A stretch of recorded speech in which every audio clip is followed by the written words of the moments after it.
오늘 우리에게 주신 하나님의 말씀 보도록 하겠습니다.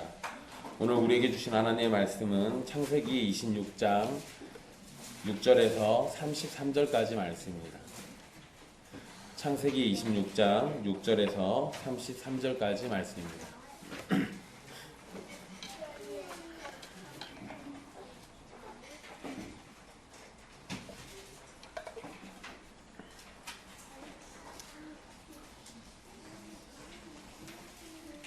우리에게 주신 귀하신 하나님의 말씀 받들어서 읽도록 하겠습니다.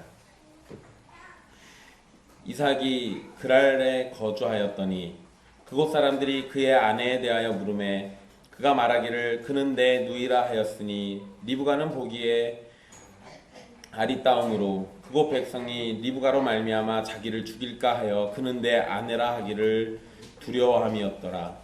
이삭이 거기 오래 거주하였더니 이삭이 그 아내 리브가를 껴안은 것을 블레셋 왕 아비멜렉이 창으로 내다본지라. 이에 아비멜렉이 이삭을 불러 이르되 그가 분명히 내 아내거늘 어찌 내 누이라 하였느냐. 이삭이 그에게 대답하되 내 생각에 그로 말미암아 내가 죽게 될까 두려워하였음이로다. 아비멜렉이 이르되 내가 어찌 우리에게 이렇게 행하였느냐. 백성 중 하나가 내 아내와 동침할 뻔하였도다. 내가 죄를 우리에게 입혔으리라. 아비멜렉이 이에 모든 백성에게 명하여 이르되 이 사람이나 그 아내를 범하는 자는 죽이라 하였더라.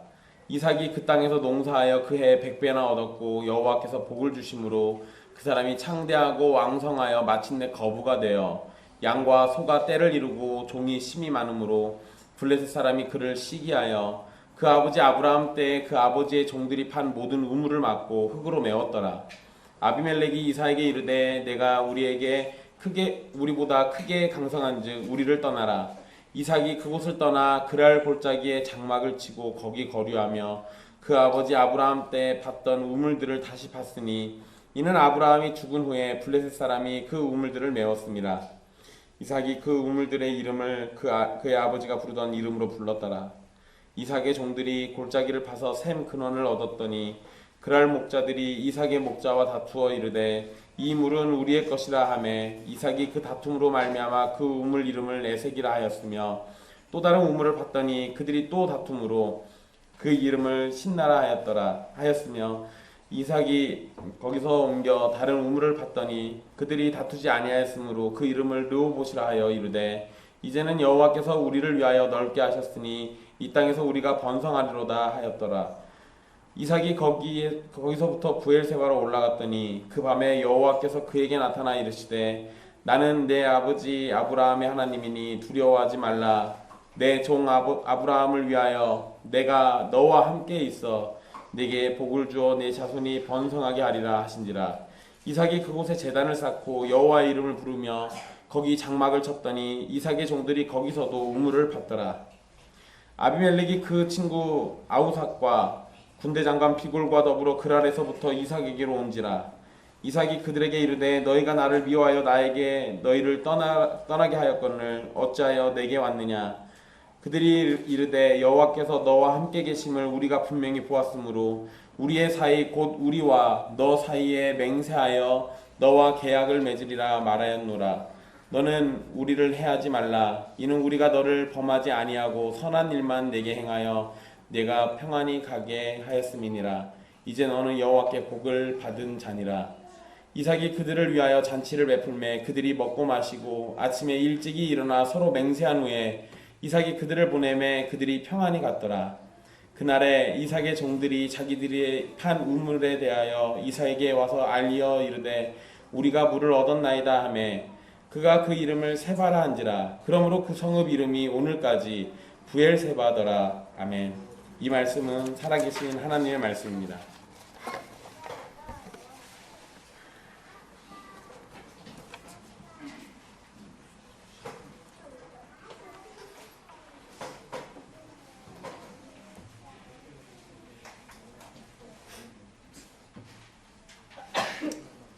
하나님께서 아브라함에게 하신 언약과 은혜 베푸심을 이삭에게 그대로 이어가고 계심을 우리는 말씀을 통해서 살피게 됩니다.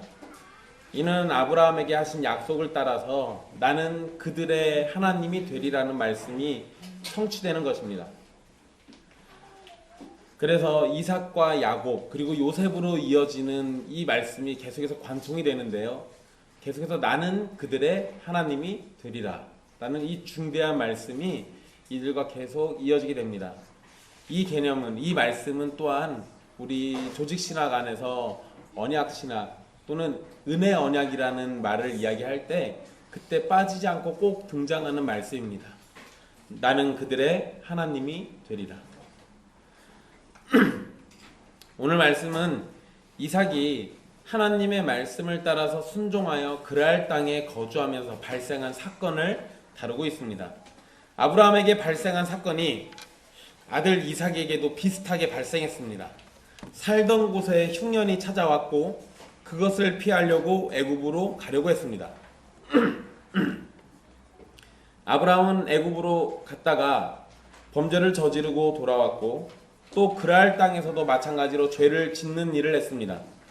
그리고 전에 말씀을 전해드릴 때 알려드렸던 것처럼 성경에는 아브라함이 애굽과 그랄 땅에서만 아내를 누이라고 했던 것으로 그냥 우리 한글 성경은 그렇게 비춰지지만 원문에서는 또 이 말씀을 잘 살펴보면 계속해서 그러한 일들이 있었던 것을 우리는 확인했습니다. 그러니까 아브라함이 지속적으로 그러한 잘못을 저질렀던 거죠. 대표적으로는 기록되기는 딱 두 군데밖에 없는 겁니다. 그러나 두 군데 이외에 그러한 실수가 계속 반복됐고 그러한 반복된 실수는 결국 아브라함의 수준을 판단하게 만드는 거죠. 그런데 문제는 아버지가 한 그 죄를 아들이 똑같이 저지릅니다. 재미난 거죠. 이건 아무래도 인류 역사 속에서 절대 헤어나지 못하는 일인 것처럼 보입니다. 왜냐하면 아마 우리 주변에 그런 이야기들 많이 이야기가 아니라 그런 일들을 많이 보시긴 했을 겁니다. 아버지가 도박을 해가지고 집안을 날렸는데 아들이 또 그 도박에 손을 대서 같이 또 날리고 이런 식의 연속된 일들이 우리에게 주변에서 많이 발생을 하죠. 그러니까 분명히 아버지의 실수를 봤는데 자식이 똑같은 실수를 저지릅니다. 또 우리 자매들이 잘 하는 실수가 있죠. 아빠와 엄마 관계를 잘 보고 나는 우리 아빠 같은 사람하고 결혼 안 할 거야. 나중에 보면은 자기 남편이 아빠랑 똑같이 그래요. 헤어나지 못하는 것. 어쨌든 이삭이 아브라함과 똑같은 잘못을 저질렀습니다. 그래서 이 부분에 대해서 우리가 주의 깊게 한번 살펴보려고 합니다. 일단 이삭은 하나님께서 개입하셔서 애굽으로 가지 말라고 하셨고 그랄 땅에 머물라고 말씀하셨는데 그 명령에 있어서는 이삭은 분명 순종을 했습니다. 그러니까 하나님이 있으라고 한 땅에 있었던 거죠. 순종을 했으니까 그에 따라서 복을 받아야 할 거 아닙니까? 그런데 이 복만 주어진 것이 아니라 바로 그 땅에서 다른 문제가 발생하게 됩니다. 우리 7절 말씀을 보면 그랄에 사는 사람들이 이삭의 아내에 대해서 질문을 합니다. 물어본 거예요. 그러자 이삭은 자신의 아내를 누이라고 부릅니다. 그러니까 아마 이랬겠죠. 이삭에게 너랑 같이 다니는 저 여자는 누구냐? 라고 물어봤겠죠. 그러니까 이삭이 그거를 대뜸 제 누이입니다 라고 얘기해요. 근데 여러분 이거는 변명의 여지가 없습니다. 왜냐하면 아브라함과 사라는 진짜로 오빠 동생 사이긴 해요.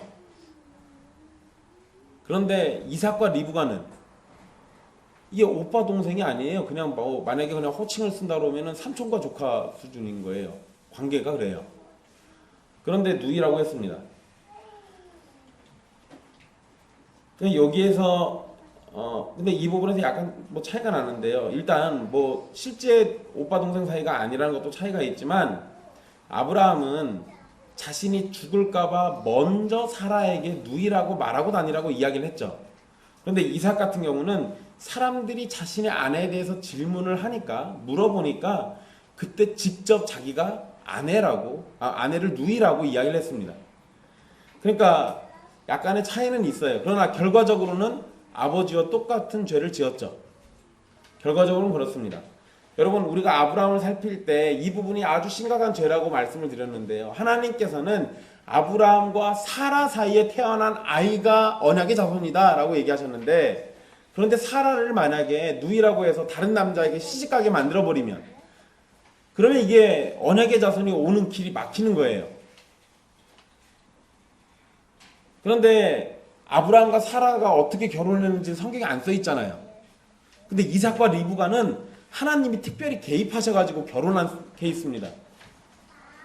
그런 관계 속에서 이삭이 자기 아내를 누이라고 팔아버리면 역시 아브라함과 똑같이 언약의 자손이 오는 바로 그 길이 막혀버려요. 그러니까 이 행위는 사실상 하나님의 언약을 조롱한 행위가 되어버립니다. 제가 조롱이라는 표현을 쓴 것을 기억하십시오. 이따가 그게 또 나옵니다. 일부 사람들이 아버지의 행동을 아들 이삭이 보고 배워서 똑같이 행동한다는 식으로 설명을 하기도 합니다. 그런데 여러분, 이거는 말씀의 정황상 맞진 않아요. 이렇게 설명을 해주시면 이게 시간의 흐름상 전혀 맞지가 않습니다. 아브라함이 사라를 누이라고 할 때에는 이삭이 태어나지도 않았습니다. 그러니까 이삭이 그걸 보고 배웠을 리가 없죠.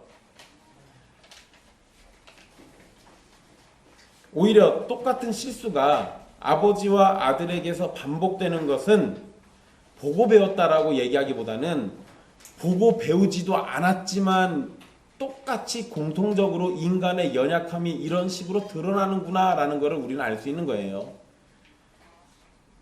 보고 배워서 이렇게 했다면 이건 이삭이 굉장히 잘못한 겁니다. 그런데 제가 조금 이삭을 변호해 주자면, 보고 배운 건 아니니까 우리가 이해해 줄 수는 있어요. 그런데 타락한 인간의 본성 그 자체가 이런 죄악을 연속적으로 짓는다는 겁니다. 또한 우리가 한 가지 더 생각할 게 있는데요. 사실 이 부분이 우리에게는 더 중요한 부분일 수도 있습니다. 아브라함은 자신의 실수에 대해서 아들에게 교훈하며 신실하신 하나님을 의지하고 세상을 두려워하지 말 것을 알려줬어야 합니다. 그러나 똑같은 사건의 반복은 어쩌면 바로 이 부분에 대해서 아브라함은 자기 아들 이삭에게 자신의 실수와 범죄함을 알려주지 않았을 가능성이 훨씬 더 높습니다.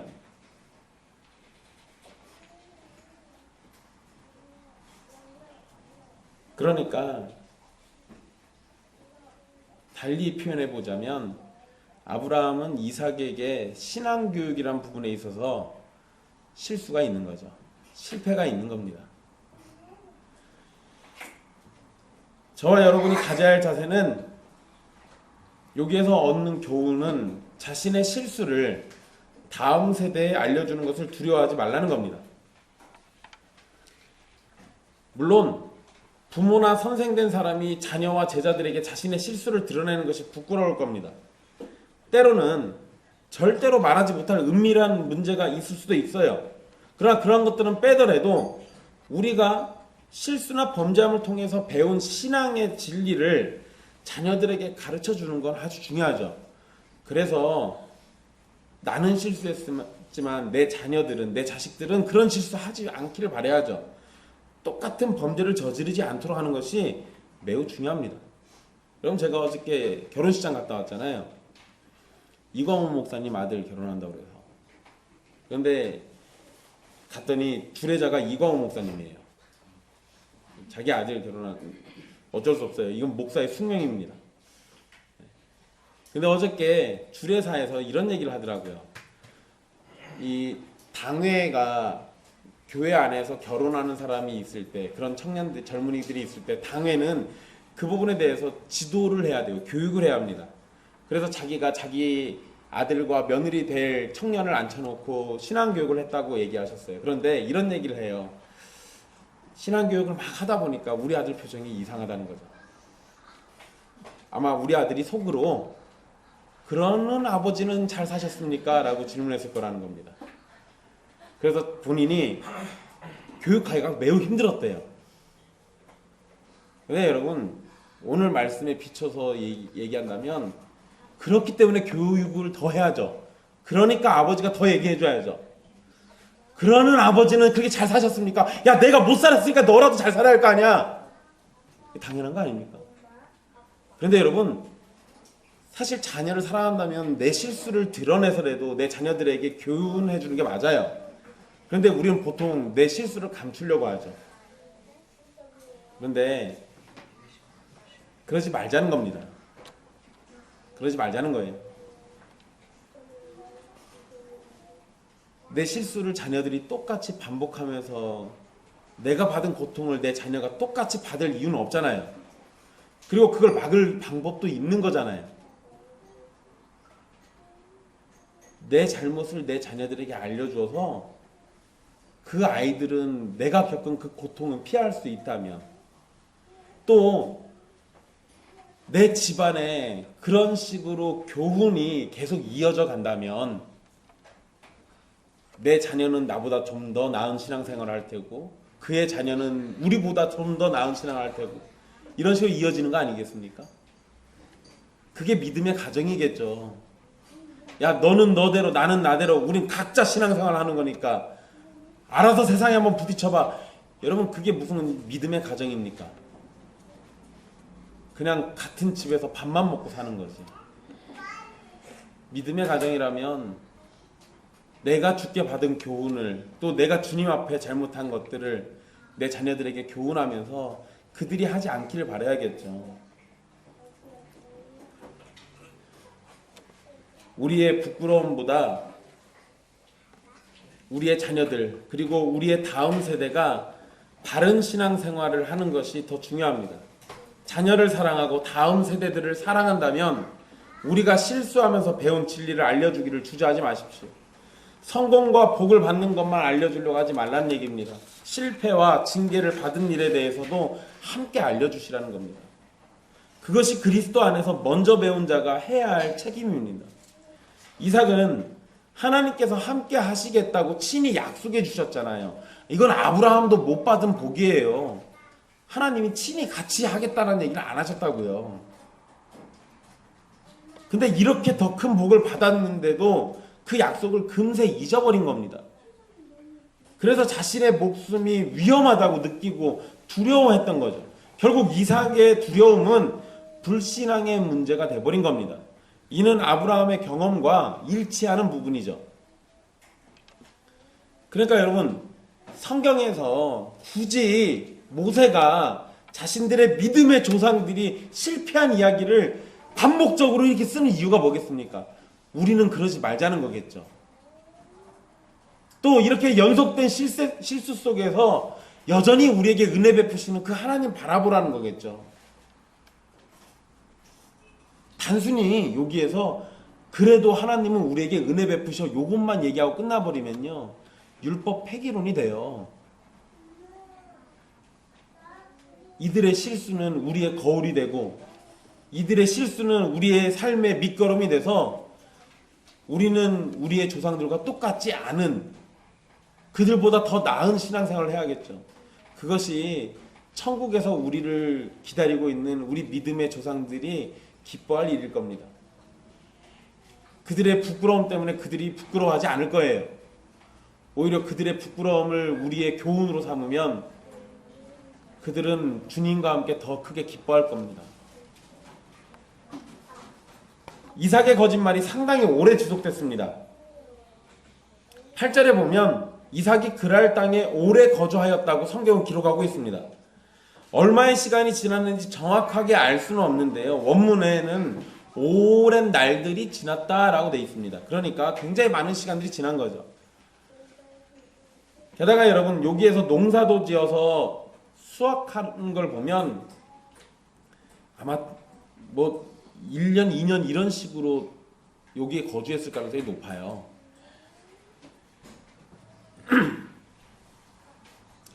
그런데 여러분, 이 오랜 시간이 지났다라는 얘기는 바로 이삭이 오랜 시간 동안 거짓말을 지속했다라는 표현도 됩니다. 거짓말이 계속된 거죠. 여러분, 아브라함은 애국과 그랄 땅에 갔을 때 거짓말 금방 들켜요. 그래서 금방 나오는데 이삭은 굉장히 좀 깁니다. 그런데 성경에 재미난 사건이 나타나죠. 이삭이 아내 리브가를 껴안은 것을 블레셋 왕 아비멜렉이 보게 됩니다. 그리고 한글 성경에서 아비멜렉이 본 것은 우연히 본 것처럼 보입니다. 그래서 우리 8절에 보면 이삭이 그 아내 리브가를 껴안은 것을 블레셋 왕 아비멜렉이 창으로 내다본지라. 그러니까 아비멜렉이 창 밖으로 이렇게 쳐다보고 있다가 갑자기 발견한 것처럼 꼭 읽기가 쉬워요. 근데 여러분 원문의 느낌이 어떤 거냐면요. 여기에는 보다라는 단어가 원문에는 3번 반복됩니다. 그러니까 이걸 제가 느낌을 살려서 또 얘기해드리죠. 웃지 마십시오. 전 느낌을 살려서 여러분들에게 전달하려는 겁니다. 그냥 이렇게 지나가다가 일단 처음에는 우연히 본 거예요. 이삭이 있네요. 반가워요. 리브가도 있어요. 저 예쁜 여자 반가워요. 근데 둘이 뭐 이상해요. 그래서 자세히 이렇게 쳐다본 겁니다. 가까이 가서 창문 너머로 내려다보면서. 그랬더니 이게 오빠 동생이 아닌 것 같아요. 느낌이 이런 겁니다. 그냥 우연히 지나가다 본 게 아니고 하다가 더 해서 이렇게 본 겁니다. 네, 여러분 우리 한글 성경에는 껴안다라고 돼 있죠. 근데 이건요 그냥 완곡한 표현입니다. 왜냐하면 우리 성경이 19금이 너무 많으면 아이들이 좀 이상하게 볼까봐. 이거는 부부만 할 수 있는 애정 행위로 보시면 됩니다. 그런데 이 단어가요, 이 껴안다라는 단어가 어떤 의미가 있냐면 이전에 이스마엘이 이삭을 놀렸다라고 할 때, 희롱했다라고 할 때 그때 썼던 바로 그 단어입니다. 그러니까 이스마엘이 이삭에게 했을 때는 나쁜 마음을 품고 한 행위예요. 그래서 이건 이제 좀 악한 걸로 비춰지죠. 근데 문맥상 이삭이 리브가에게 한 거는 부부 사이에서의 사랑을 행동으로 표현한 겁니다. 그런데 어쨌든 기본적인 의미가요, 놀다, 또 희롱하다, 뭐 이런 의미가 있어요. 그래서 여러분 어떤 성적인 행위를 이야기할 때 영어에서도 플레이란 표현을 써요. 그거는 기본적으로 놀다, 뭐 이런 의미가 되잖아요. 근데 그게 이 성적인 행위하고 연결되는 것처럼 여기 이 히브리어 단어도 비슷한 의미인 겁니다. 그런데 여러분 이 껴안다 또는 과거에 희롱하다, 놀리다라는 단어로 써진 바로 그 단어가 어원이 이삭이라는 이름과 같아요. 이게 좀 우리가 눈여겨볼 필요가 있는데요. 제가 왜 자꾸 이렇게 원어 얘기를 해드리냐면 여기에 모세의 의도가 담겨 있어서 그런 겁니다. 여러분 모세가 이 부분을 기록할 때요, 의도적으로 이 단어를 사용한 겁니다. 의도적으로. 그냥 껴안다라는, 그러니까 이 희롱하다라는 단어 말고도 다른 단어들로 얼마든지 쓸 수 있었어요. 그런데 굳이 이 단어를 썼는데 이 단어가 하필이면 이삭이란 이름과 어원이 같아요. 그러니까 이거 지금 언어 유희를 쓰고 있는 겁니다. 그래서 이걸 어떻게 이해하시면 되냐면요, 이삭이 아내를 누이라고 부른 거는 아비멜렉과 그 그랄 땅에 사는 사람들을 희롱하고 조롱한 겁니다. 거짓말을 한 거죠. 그런데 이런 행위는, 이 거짓말이라는 것에서 시작된 바로 이 행위는 하나님의 약속을 신뢰하지 못한 하나님의 약속에 대한 희롱이 돼요. 그러니까 이삭이 리브가를 껴안았다라고 할 때 이 희롱한다라는 단어가 써진 거는 이삭, 이 어원이 같은 이 이삭이 지금 원래는 웃음이어야 하는데 하나님의 웃음이 되어야 할 그가 희롱거리가 된 거예요. 그것도 하나님의 언약의 같은 상속자인 리브가를 상대로 그런 식이 돼버린 겁니다. 그러니까 이거는 결국 의미적으로는요, 이삭은 아내를 희롱하고 노른 거고, 그리고 이삭의 두려움은 하나님을 향한 믿음을 희롱해버린 거예요. 하나님의 언약을 희롱한 꼴이 됩니다. 그래서 모세가 의도적으로 이 단어를 쓰고 있다라고 봅니다. 어쨌든 이 사건 때문에 아비멜렉은 이삭을 불러서 왜 거짓말했냐고 따져서 묻습니다. 그러자 이삭은 죽을까 두려워서 그랬다라고 대답을 합니다. 그러자 아비멜렉은 이삭의 잘못한 점을 꾸짖으면서 그랄 백성들에게 명령을 내립니다. 이삭과 그의 아내를 범하지 않도록 해줘요. 여러분 여기서도 좀 약간 특이합니다. 원래는 죄를 졌으니까, 거짓말했으니까, 왕한테 잘못을 했으니까 이삭한테 뭐라고 해야 할 거 아니에요. 그런데 그냥 네가 왜 나한테 그렇게 했냐 라고만 얘기하고 이삭한테 건드리지 말라고 얘기해요. 여러분 이 부분에서 우리가 볼 수 있는 게 있죠. 아비멜렉의 이러한 태도와 이러한 명령은 하나님이 이삭과 함께 하시겠다라는 약속이 성취가 돼버려요. 즉 이삭의 두려움은 죽을까 두려워했다라는 바로 그거는 근거가 없는 거예요. 실제로 그런 일은 안 벌어지는 겁니다. 믿음 없음에 대한 증거인 거예요.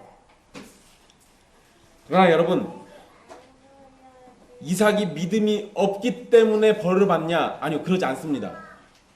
이삭은 믿음이 없는 행동을 드러냈으나 언약의 신실하신 하나님은 이삭을 지키시겠다라는 바로 그 말씀을 계속해서 지키고 계십니다.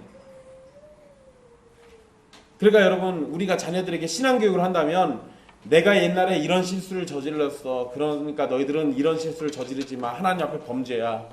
그런데 나중에 혹시 우리 자녀가 똑같은 실수를 저지르면 내가 실수를 저질렀어도 나를 변함없이 사랑하신 그 하나님이 너의 하나님이라는 사실을 알려주십시오.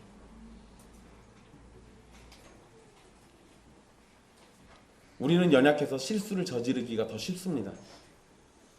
그러나 우리 하나님은 결코 연약하지도 않으시고 변하지도 않으십니다.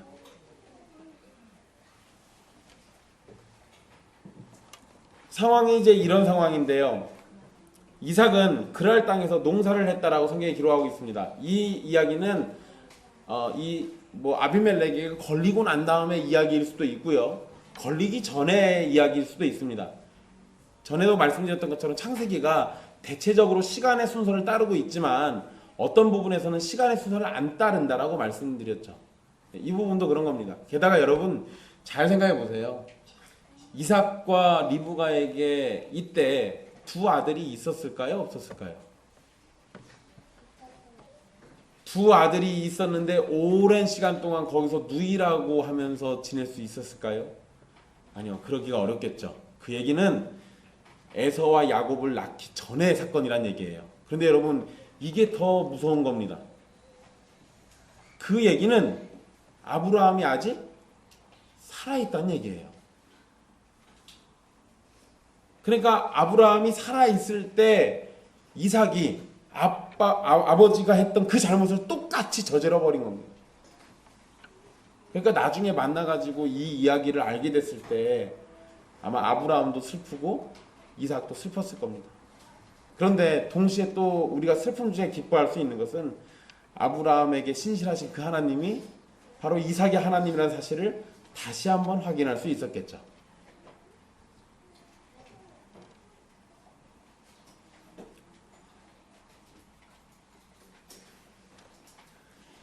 어쨌든 이삭은 그랄 땅에서 농사를 하게 되는데요. 그 해에 100배나 수확을 얻었다라고 성경은 기록하고 있습니다. 근데 여러분 이것이 성경의 이런 기록은 하나님께서 복을 주셨다라는 거예요. 하나님께서 복을 주셨기 때문에 이렇게 됐다라고 또 성경 또 직접 또 얘기도 합니다. 그런데 여러분 유목민이 농사 짓는 거는 당연한 거예요. 뭐 소와 양, 염소도 치기도 하고요. 그 다음에 필요하기 때문에 농사도 짓습니다.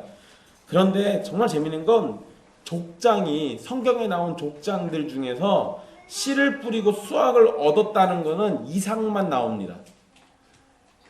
아브라함도 사실 이거 농사 졌다는 얘기가 안 나와요. 그러니까 이삭이 좀 뭔가 대단한 인물인 것 같습니다. 그리고 13절 말씀해 보면 하나님께서 복을 내리셔서 결국 어떻게 되었는지를 설명하는데요. 유대인들이 이 말씀을 어떻게 이해하냐면 그 사람이 크게 부자가 되고 부자가 되어 크게 부자가 되었다. 이렇게 의미합니다. 여러분 뭐 우리 성경도 비슷하잖아요. 창대하고 왕성하여 마침내 거부가 되었다. 근데 유대인들은 좀 이렇게 뭐 우리는 나름대로 멋있게 표현했다면 유대인들은 직설적으로 그냥 대놓고 부자 이러고 있어요. 여러분 여기에서 반복되는 표현들이 있어요. 크다, 부자. 이런 표현들은 하나님께서 복을 내리셔가지고 되어진 일이라는 사실을 지금 강조하고 있는 겁니다. 또한 14절에서도 양과 소가 떼를 이루고 종들이 심히 많아졌다라고 성경은 기록하고 있습니다. 그러니까 농사를 통해서 100배 수확을 거둔 것처럼 여호와께서 복을 주셨음을 강조하고 있습니다. 놀라운 일이죠. 그래서 여러분 바로 이 부분만 딱 떼가지고 부흥사들이 설교하죠. 아버지 아브라함의 믿음을 아들이 이어받으니까 복에 복이 더해져가지고 이렇게 됐다. 그러니까 너희들은 어떡할 거냐. 근데 여러분 문맥을 잘 보십시오. 복받았다는 얘기입니다. 분명해요. 이거 복받은 겁니다. 그런데 이 복 때문에 갈등이 시작되고 괴로움이 찾아옵니다. 블레셋 사람들은 이삭이 부자가 된 것을 시기해요. 그날 사람들이 이삭이 부자가 된 거, 잘 나가는 거 이게 싫어요. 이전에 아브라함도 블레셋 사람들이 우물을 빼앗은 사건이 있었습니다. 아브라함도 우물을 빼앗겼던 적이 있죠. 근데 여기서도 비슷한 일이 또 발생합니다. 그런데 뚜렷한 차이점이 있어요. 아브라함 때에는 아비멜렉의 종들이 한 일이어서 아비멜렉은 몰랐다라고 성경은 기록하고 있습니다. 아비멜렉이 자기는 몰랐다고 얘기했어요. 그런데 여기서는요, 블레셋 사람들이 우물을 막고 아비멜렉은 자신들을 떠나라고 이삭에게 말을 합니다. 그러니까 정황상, 이 문맥의 흐름상 아비멜렉은 우물을 막은 사건을 알고 있었고 어쩌면 적극적으로 개입했을 가능성도 있습니다.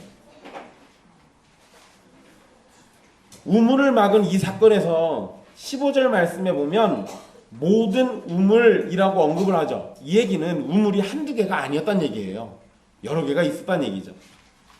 게다가 그 여러 개 중에 이름이 또 기록된 것들도 있죠.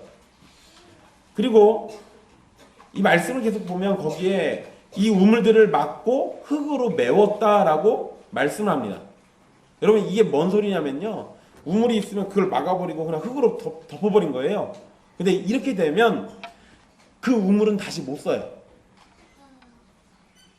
그러니까 이삭이 파놓은 우물 그게 너무 싫어서 아예 아무도 못 쓰게 만들어버린 겁니다. 여러분 사실 우물을 뺏었으면 이 광야 지역인데 여기서 우물 뺏었으면 자기들이라도 잘 써야 할 거 아니에요. 근데 얼마나 얄미웠으면 그걸 다 덮어서 자기들도 안 써요. 자기들도 안 씁니다. 근데 여러분 이건 사실요 의도가 있는데요. 그냥 우물을 남겨두고 죄송합니다 사투리 써서 남겨두고 우물을 남겨두고 자기들이 쓰고 있으면요 나중에 이삭이 힘을 키워가지고 되찾으러 올 가능성이 높아요. 그러면 이제 그때는 전쟁하면서 뺏기면 자기네들이 그걸 못 찾는 수가 벌어지죠. 그러니까 아예 찾아올 생각을 못하게 하려고 그냥 다 메워버린 겁니다. 그런데 여러분 여기에서 우리가 기억해야 할 점이 하나 있어요. 아브라함이 판 우물은 이미 돈을 주고 산 겁니다. 그러니까 아브라함과 그의 자손들 거예요. 이전 말씀을 잘 기억해 보세요. 아브라함과 아비멜렉이 계약을 체결할 때 아브라함이 이 짐승을 따로 빼놔요. 그래놓고는 우물 얘기를 하면서 그것도 이 짐승 주면서 우물에 대한 계약을 또 합니다. 그런 얘기는 이 우물은 이제 누구 거예요? 아브라함 거예요. 그래서 여러분 제가 전에 설교할 때도 말씀드린 것처럼 아브라함이 가나안 땅에서 갖고 실제 자기 소유로 갖고 있는 거는 막벨라 굴과 그 앞에 있는 밭 그리고 이 우물이에요. 그런데 이 우물을 아예 못 쓰게 막아버렸다. 그 얘기는 아브라함의 소유권을 인정 안 하겠다는 겁니다.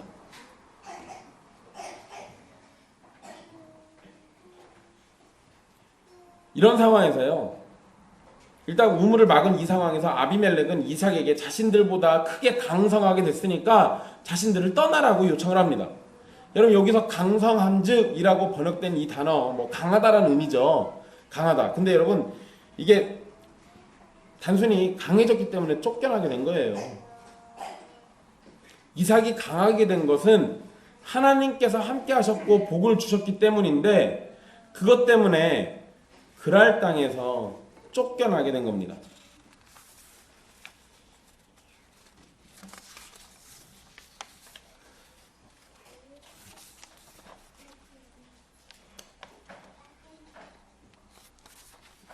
근데 여러분 이 표현이 중요한 이유가 있습니다.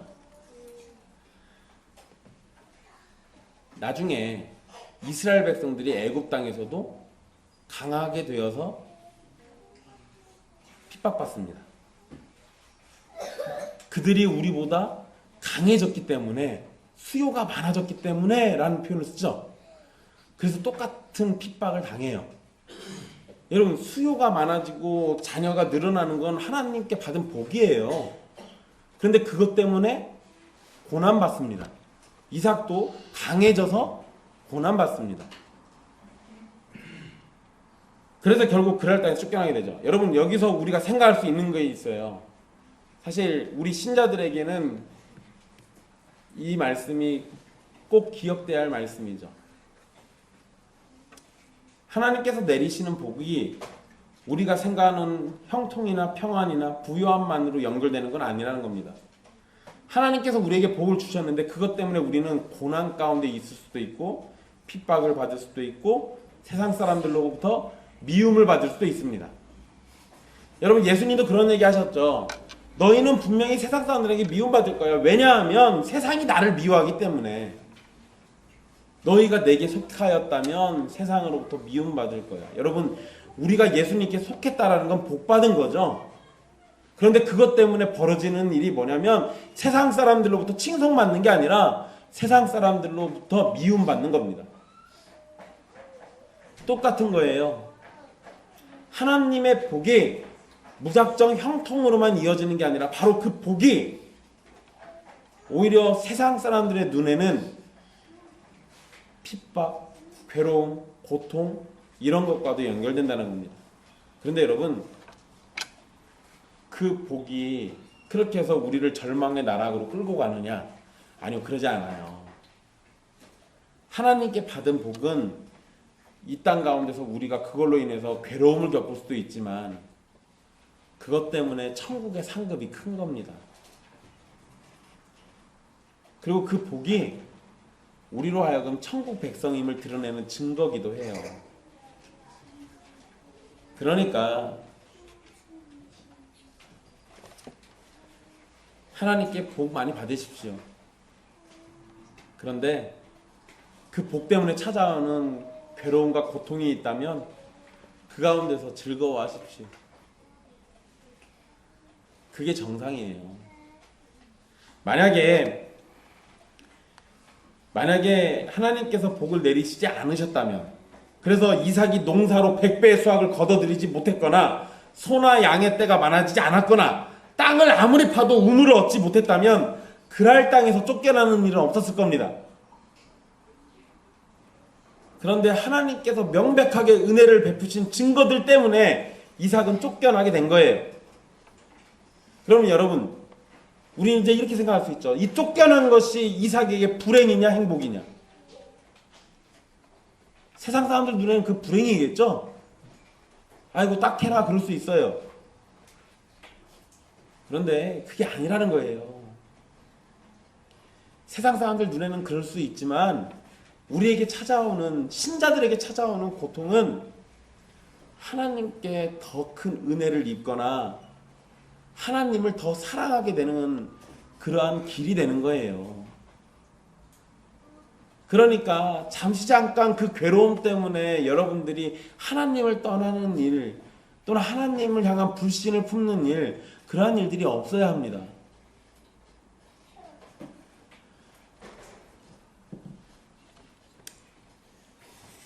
때로 하나님께서 내리시는 복이 우리가 경험하기에는 고난과 고통과 괴로움과 분쟁으로 이어질 수도 있지만, 그래서 우리에게 찾아오는 고난은 어쩌면 하나님의 징계도 있을 수 있지만 복의 결과일 수도 있다는 거예요. 그러면 여러분, 징계라면 슬퍼하겠지만 복의 결과라면 어떻게 하시겠습니까?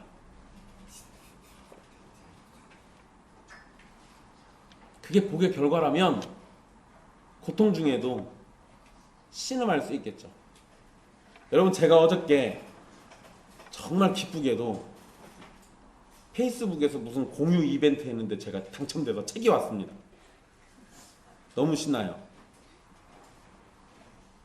근데 그 책 제목이 뭐냐면 슬픔 중에 기뻐하다예요. 근데 여러분 제가 첫 페이지 열었다가 더 못 읽었어요. 마음이 너무 아픈데 따뜻해서. 아까 제가 기도할 때도 그 페이지에 나온 내용 잠깐 인용했습니다. 그 저자가 굉장히 심각한 악성암에 걸려요. 39살에.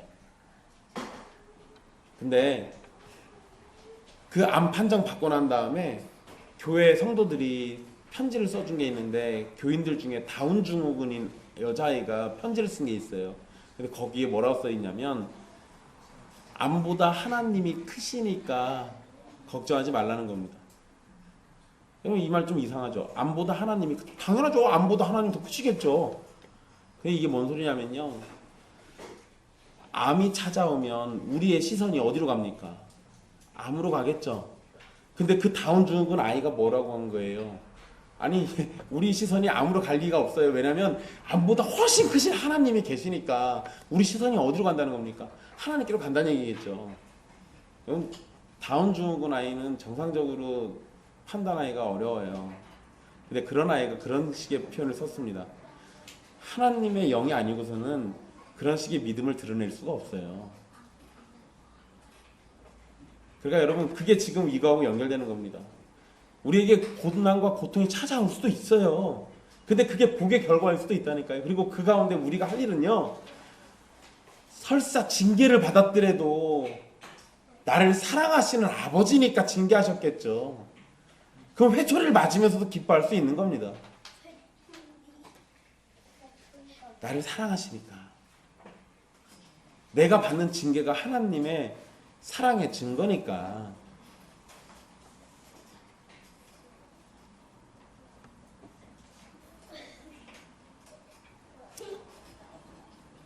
보통은 우리가 고통을 당하는 것은 우리의 잘못으로 인한 징계로 이해하기가 쉽습니다.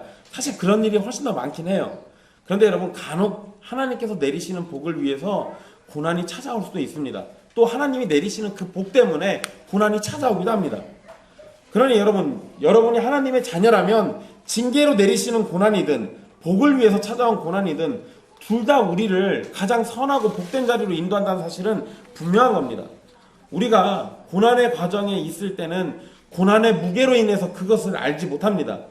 하나님께서 선명하게 보여주실 때에야 우리에게 주신 고난이 곧 하나님을 찬양할 근거가 되고 기뻐할 이유가 된다는 걸 알게 됩니다.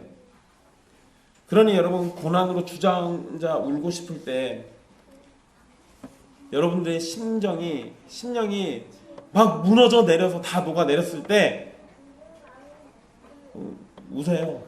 마음껏 우십시오. 괜찮습니다. 목 놓아 우십시오. 그리고 그 고난 너머에 우리를 향해서 여전히 사랑을 보이시는 하나님 보십시오.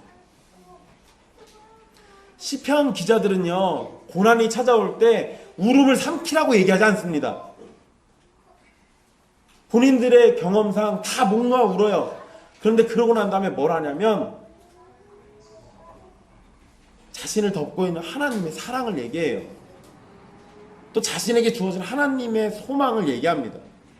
그게 신자들의 모습이겠죠. 우리가 하나님께 복을 받을 때 악한 세상은 그것을 견디지 못할 겁니다. 그래서 우리를 핍박하고 고난을 줄 거예요.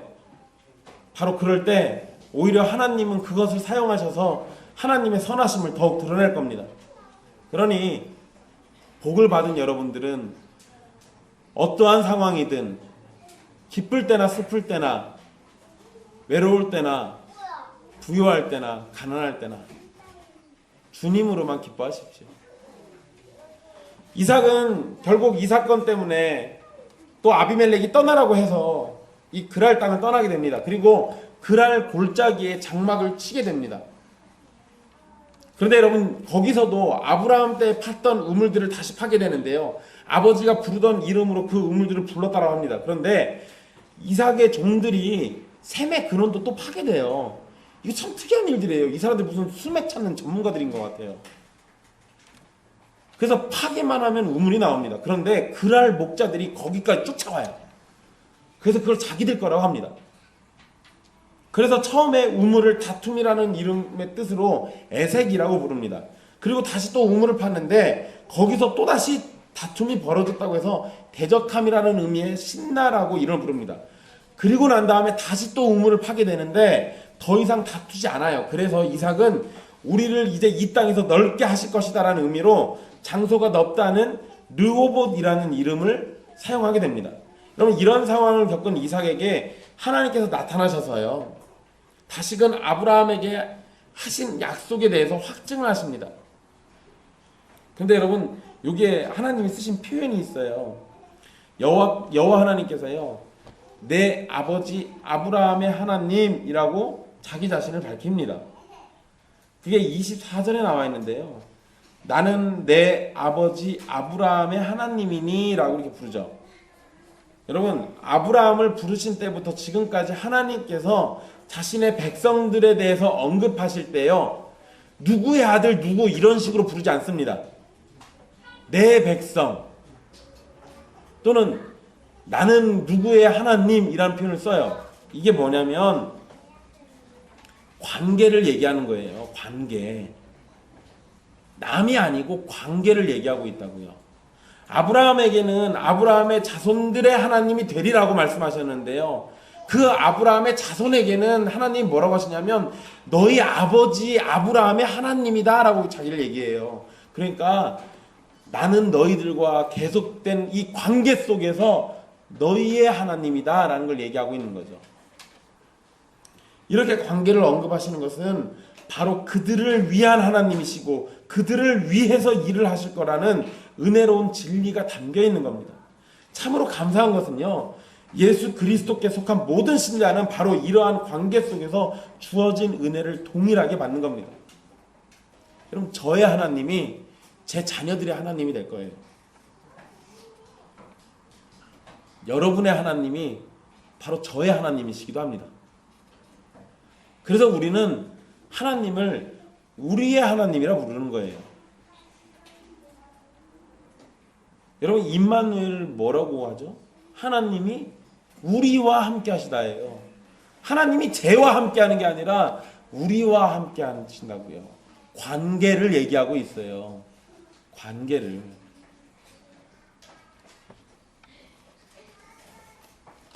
여러분, 이 관계, 저와 여러분들에게 주어진 가장 큰 복입니다. 가장 큰 복이에요.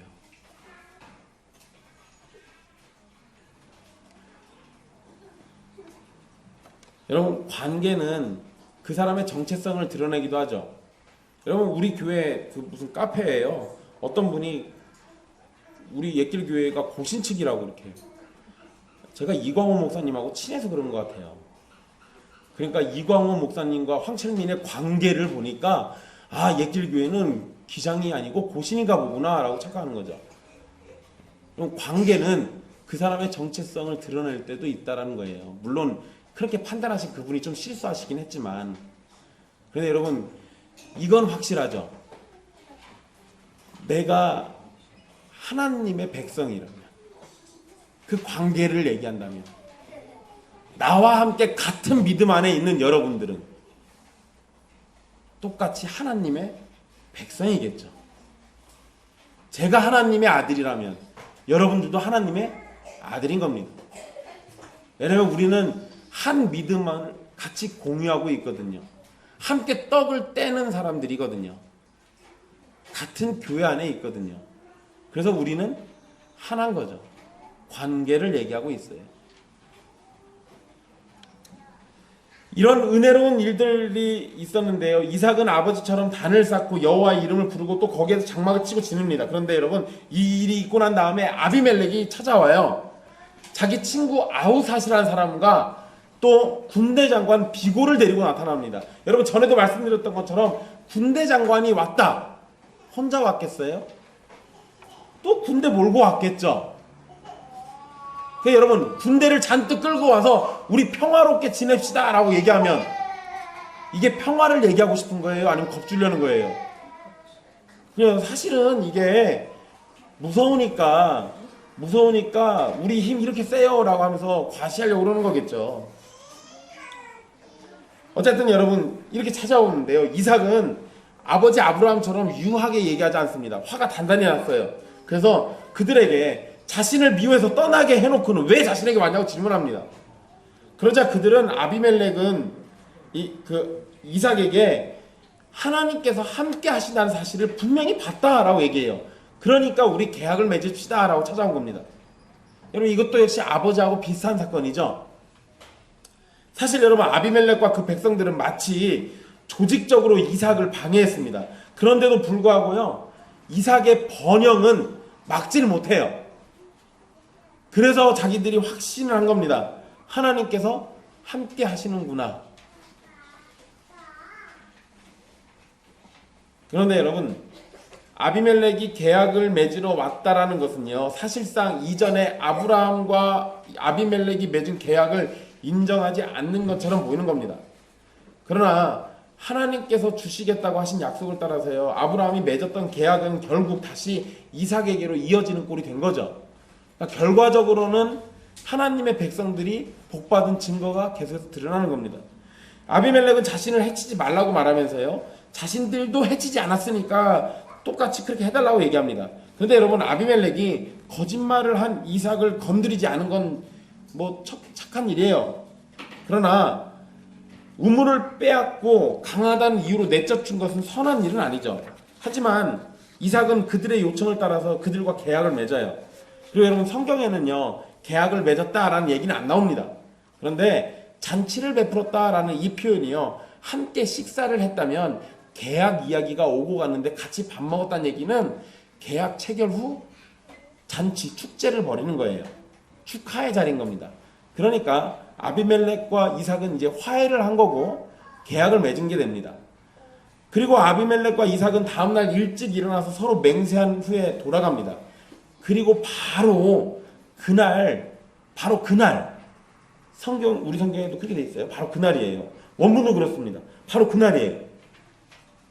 32절에 그날에 라고 돼 있죠. 그날 이삭의 종들이 우물을 또 파요. 이 사람들 대단한 사람들인 것 같아요. 그리고 물을 얻게 되었다고 이삭에게 알립니다. 그러자 이삭은 그 우물의 이름을 세바라고 불러요. 여기에서 세바는 아브라함이 이전에 아비멜렉과의 관계에서 우물에다가 붙여준 이름 부엘세바와 같은 겁니다.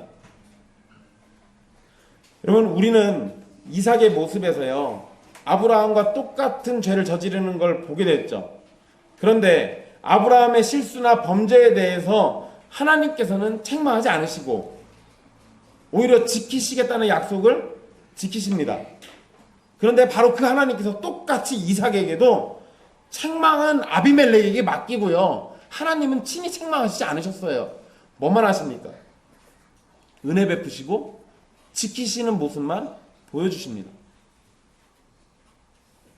이삭이 아내 리브가를 누이라고 속인 사건은 정황상 아까 말씀드린 것처럼 에서와 야곱을 낳기 전이에요. 그러니까 두 아들이 있는 상황에서는 뭐 이러기 어려웠겠지만 낳기 전이라면 아브라함이 살아있었다는 얘기죠.